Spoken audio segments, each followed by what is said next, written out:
નમસ્કાર મિત્રો, આરતીસ કિચનમાં તમારું સ્વાગત છે। આજે આપણે બનાવીશું ઉનાળાની ગરમીઓમાં પીવાની મજા પડી જાય એવું એકદમ ટેસ્ટી અને ઠંડુ ફ્રૂટ સલાડ। આ ફ્રૂટ સલાડ આપણે ઘરે ખૂબ જ સરળતાથી ફક્ત 15 થી 20 મિનિટમાં બનાવી શકીએ છીએ। જ્યારે કોઈ પણ મહેમાન આવતા હોય કે કોઈ પણ તહેવાર હોય ત્યારે આપણે તહેવારોની ઉજવણીમાં કે મહેમાન આવતા હોય ત્યારે ઝટપટ આ ફ્રૂટ સલાડ આપણે બનાવીને તૈયાર કરી શકીએ છીએ। તો સૌથી પહેલાં ચેનલ પર નવા આવ્યા હોય અને વિડીયો પસંદ આવે તો લાઈક, શેર અને ચેનલને સબસ્ક્રાઈબ કરવાનું ના ભૂલતા। તો ચાલો આજની મજેદાર રેસીપી બનાવવાનું શરૂ કરીએ। સૌ પ્રથમ ફ્રૂટ સલાડ બનાવવા માટે આપણે અહીંયા કોઈ પણ જાડા તળિયાવાળું વાસણ લેવાનું છે। હવે આપણે એમાં થોડુંક પાણી ઉમેરવાનું, એટલે દૂધ તળિયામાં ચોટે નહીં। હવે આપણે અહીંયા 1 લીટર ફૂલ ફેટ દૂધ લીધું છે, એને આપણે આ વાસણમાં એડ કરીશું। તો હંમેશા જ્યારે પણ આપણે ફ્રૂટ સલાડ બનાવીએ ત્યારે જાડા તળિયાવાળું વાસણ લેવાનું અને દૂધ ફૂલ ફેટ લેવાનું, એટલે ફ્રૂટ સલાડ એકદમ ટેસ્ટી તૈયાર થાય। હવે આપણે આ ઠંડા દૂધમાંથી થોડુંક 1 થી 1.5 ચમચા જેટલું દૂધ એક વાટકીમાં લઈ લેવાનું અને ગેસની ફ્લેમને ઓન કરી દૂધને ગરમ થવા દઈશું। બીજી તરફ આપણે અહીંયા વાટકીમાં દૂધ લીધું છે, એમાં આપણે કસ્ટર્ડ પાવડર ઉમેરવાનું છે। તો હંમેશા ફ્રૂટ સલાડ બનાવતી વખતે કસ્ટર્ડ પાવડર સારી કંપનીનું જ લેવાનું છે, એટલે ફ્રૂટ સલાડના ફ્લેવર છે ને એ ખૂબ જ સરસ આવશે। તો અહીંયા આપણે 3 થી 4 મોટી ચમચી જેટલું કસ્ટર્ડ પાવડર ઉમેરીશું। કસ્ટર્ડ પાવડર ઉમેરવાથી ફ્રૂટ સલાડમાં ટેસ્ટ પણ સરસ આવશે અને દૂધનું ટેક્સચર છે એ ઘટ થાય છે। તો અહીંયા આપણે કસ્ટર્ડ પાવડર જેટલી ક્વોન્ટિટીમાં ફ્રૂટ સલાડ બનાવતા હોય એ પ્રમાણે લેવાનું રહેશે। તો અહીંયા આપણે 1 લીટરમાં 4 થી 5 મોટી ચમચી જેટલું કસ્ટર્ડ પાવડર ઉમેર્યું છે। તો બસ સારી રીતે મિક્સ કરી અને આપણે સાઈડમાં રાખી દઈશું। તો બીજી તરફ અહીંયા આપણું દૂધ પણ સરસ રીતે ગરમ થવા લાગ્યું છે અને જુઓ એક ઉભરો પણ આવી ગયો છે અને ગેસની ફ્લેમને આપણે અહીંયા મીડિયમ ટુ સ્લો રાખેલી છે। સ્લો ટુ મીડિયમ ફ્લેમ ઉપર આપણે દૂધને હલાવતા રહેવાનું અને ફ્રૂટ સલાડ બનાવવાનું છે। તો હવે આપણે અડધીથી પોણી વાટકી જેટલી ખાંડ લીધેલી છે, એને આપણે એડ કરીશું। ચમચીના માપથી જોઈએ તો 6 થી 7 ચમચી જેટલી ખાંડ લીધેલી છે। તો જેટલું તમે મીઠું ખાતા હોય એ પ્રમાણે તમારે અહીંયા ખાંડ લેવાની રહેશે। તો બસ આપણે અહીંયા 6 થી 7 ચમચી જેટલી ખાંડ ઉમેરી દીધી છે।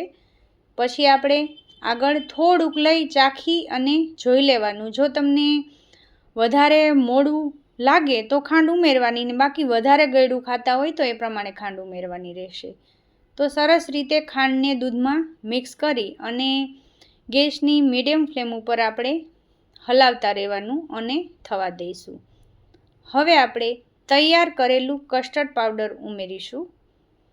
તો કસ્ટર્ડ પાવડર ઉમેરતી વખતે હંમેશા એક વાતનું ધ્યાન રાખવાનું કે થોડું કરી અને કસ્ટર્ડ પાવડર ઉમેરવાનું અને ઉમેરતી વખતે સતત હલાવતા રહેવાનું અને ઉમેર્યા પછી પણ સતત આપણે હલાવતા રહેવાનું છે। જો કસ્ટર્ડ પાવડર ઉમેર્યા પછી તમે હલાવશો નહીં ને તો દૂધમાં ગાંઠા થઈ જશે અને બિલકુલ પણ આપણું ફ્રૂટ સલાડ સારું નહીં બને। જુઓ કસ્ટર્ડ પાવડર ઉમેરતાની સાથે જ દૂધનું ટેક્સચર એકદમ સરસ ઘટ્ટ થવા લાગ્યું છે। ગેસની સ્લો ફ્લેમ ઉપર આપણે ધીમે ધીમે કસ્ટર્ડ પાવડર, ખાંડ બધું સરસ રીતે પાકી જાય એ રીતે આપણે સ્લો ફ્લેમ ઉપર 10 થી 15 મિનિટ માટે પકાવીશું। જુઓ એકદમ સરસ એનું ટેક્સચર પણ થઈ ગયું છે। બસ આ રીતનું આપણે ટેક્સચર રાખવાનું છે। તો અહીંયા ફ્રૂટ સલાડ એકદમ સરસ રીતે દૂધ ઉકળી ગયું છે। તો હવે આપણે ગેસની ફ્લેમને બંધ કરી દઈશું અને હવે ગેસ ઉપરથી દૂધને નીચે ઉતારી લઈશું। દૂધને નીચે ઉતાર્યા પછી ઉપર મલાઈ ન જામે એના માટે આપણે આવી રીતે સતત હલાવતા રહેવાનું અને ઠંડુ થવા દેવાનું. ઠંડુ થાય છે ત્યાં સુધીમાં આપણે ફ્રૂટ લીધેલા છે એને સમારી લઈએ. તો ફ્રૂટમાં આપણે અહીંયા કેળું, સફરજન અને દાડમ લીધું છે, એને આપણે સમારી લઈશું.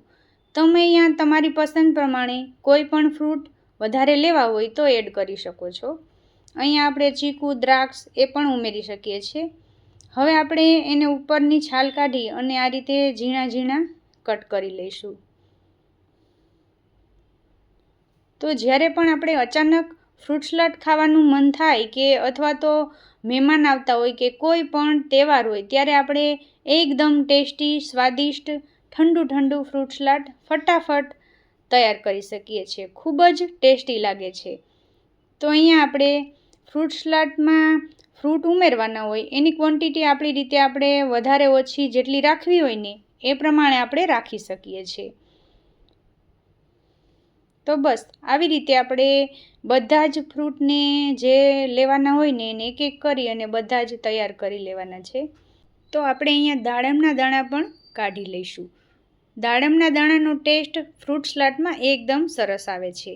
તો આવી રીતે બધા જ ફ્રૂટને આપણે સમારી અને લઈ લેવાના છે. અને હંમેશા એક વાતનું ધ્યાન રાખવાનું કે જ્યારે પણ આપણે ફ્રૂટ સલાડ બનાવીએ ત્યારે દૂધ એકદમ સારી રીતે ઠંડુ થઈને પછી જ આપણે ફ્રૂટ એડ કરવાના. નહીં તો એની ખટાશ છે ને એ ગરમ દૂધમાં તમે એડ કરશો ને તો એમાં ભળી જશે. તો ઠંડા દૂધમાં એડ કરશો એટલે ફ્રૂટ સલાડ એકદમ મસ્ત મજાનું સરસ ટેસ્ટી બનીને તૈયાર થશે. તો અહીંયા આપણે સારી રીતે દૂધ ઠંડુ થઈ ગયું છે. હવે આપણે એમાં બધા જ ફ્રૂટ એડ કરી દઈએ. ફ્રૂટને મિક્સ કરી લેવાના સારી રીતે. પછી આપણે આને ફ્રીઝમાં 3 થી 4 કલાક માટે એકદમ સરસ ઠંડુ થઈ જાય ને ત્યાં સુધી આપણે રાખી દેવાનું છે. જો તમારે આમાં એલચી પાવડર ઉમેરવો હોય ને તો પણ ઉમેરી શકાય. તો હવે આપણે 3 થી 4 કલાક માટે આ ફ્રૂટ સલાડને ફ્રીઝમાં રાખી દીધું હતું અને સરસ મજાનું એકદમ મસ્ત ઠંડુ થઈ ગયું છે. હવે આપણે આ ફ્રૂટ સલાડ ખાવા માટે તૈયાર છે. તો જુઓ એકદમ સરસ ફ્રીઝમાં રાખ્યા પછી એનું ટેક્સચર થોડું ઘટ્ટ થઈ ગયું છે. તમે જોઈ શકો છો જ્યારે આપણે ફ્રીઝમાં રાખ્યું ત્યારે થોડું એનું ટેક્સચર પાતળું હતું અને ફ્રીઝમાં રાખ્યા બાદ સરસ એકદમ ઘટ્ટ અને ટેસ્ટી બની જાય છે. તો એકદમ મસ્ત મજાનું 1 લીટર દૂધમાંથી એકદમ સરસ આખું બાઉલ ભરીને ફ્રૂટ સલાડ તૈયાર થયું છે. ઉપરથી આપણે થોડા દાડમના દાણા, થોડી કાજુ બદામની કતરણ એડ કરીશું અને થોડા ગુલાબની પાંખડીઓ. એનાથી લુકવાઇઝ પણ આપણું ફ્રૂટ સલાડ ખૂબ જ સરસ લાગશે. તો આવી રીતે ઘરે સરળતાથી જ્યારે પણ આપણે ખાવાનું મન થાય ત્યારે ઇઝીલી ફટાફટ આપણે ફ્રૂટ સલાડ બનાવી શકીએ છીએ. આ એકદમ ટેસ્ટી અને ઠંડુ ઠંડુ ફ્રૂટ સલાડ તમે ગરમા ગરમ પૂરી કે રોટલી સાથે ખાશો ને તો ખાવાની મજા પડી જશે. તો રેસીપીને એકવાર જરૂરથી ટ્રાય કરો અને કમેન્ટમાં જણાવો કે આજની રેસીપી તમને કેવી લાગી. રેસીપી પસંદ આવી હોય તો વિડીયોને લાઈક કરજો, શેર કરજો અને આ વિડીયોને તમારા સગા સંબંધી મિત્રો સાથે શેર પણ કરજો. તો આવી જ નવી નવી રેસીપીના વિડીયો જોવા માટે પાસે આપેલું બેલ આઇકન જરૂરથી દબાવો એટલે દરેક નવી રેસીપીના નોટિફિકેશન તમને મળતી રહે.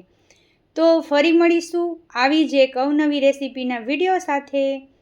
Thanks for watching.